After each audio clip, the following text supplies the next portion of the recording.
Alors on peut également retrouver ce résultat directement à partir des deux équations ici extraites des équations de Maxwell, portant sur les grandeurs que j'avais introduites lors de la dernière vidéo, donc le champ électrique, le déplacement électrique, la polarisation induite P, le champ magnétique et l'induction magnétique.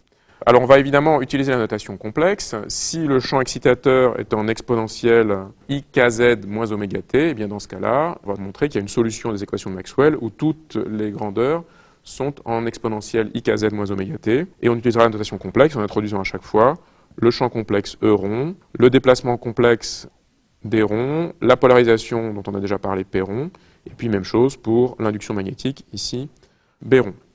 Donc comme toutes nos ondes vont être sinusoïdales ou en exponentielle ikz moins oméga t, ça nous permet évidemment de calculer facilement les dérivées par rapport au temps. On a que la dérivée par rapport au temps d sur dt, eh bien ça va simplement être équivalent à moins un facteur moins i oméga, puisque quand je dérive ce facteur ici en exponentielle ikz moins oméga t, si je le dérive par rapport au temps, il y a simplement moins i oméga qui va sortir en facteur.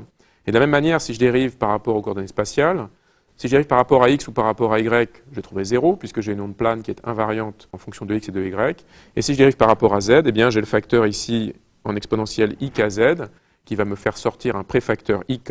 Et donc je trouve que c'est que la dérivée par rapport à z qui sera non nulle.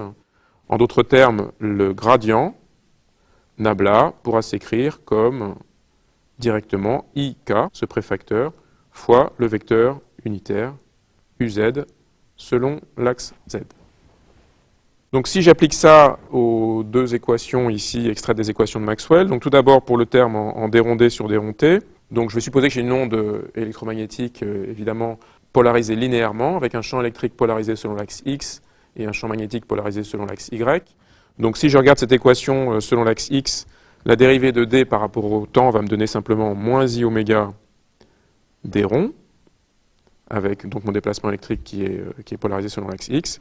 Et puis le produit vectoriel ici va me donner le produit vectoriel entre uz, puisque le nabla ça me donne ik uz, et puis uy, puisque le champ magnétique va être dans la direction du vecteur unitaire uy. Donc quand je fais uz vecteur uy, je trouve moins ux, donc je vais avoir un facteur moins à cause de ce produit vectoriel, et puis le facteur ik multiplié par h, ou plutôt directement b rond divisé par mu0.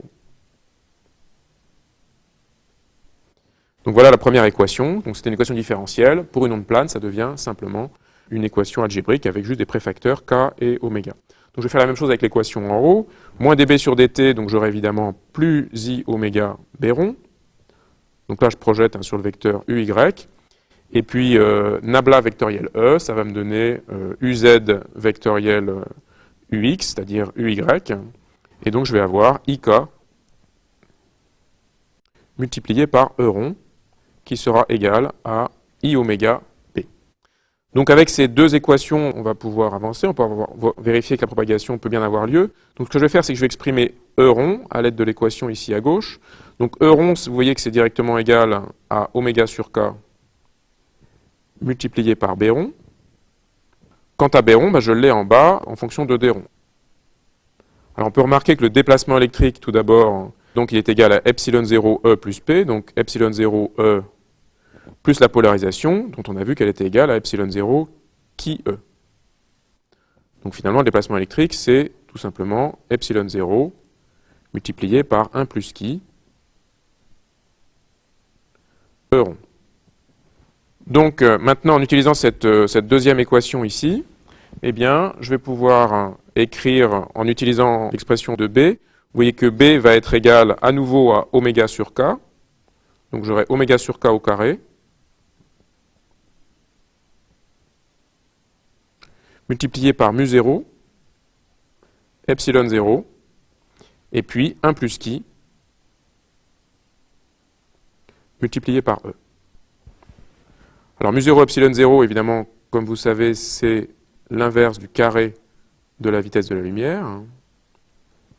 Et par ailleurs, là, j'obtiens une équation où j'exprimais E en fonction de E. Et évidemment, pour que cette équation ait une solution non triviale, c'est-à-dire E non nulle, qu'on ait une onde qui puisse se propager dans le milieu, il faudra que le terme ici, au-dessus de la collade, soit égal à 1. Donc ça va me permettre de calculer le vecteur d'onde K.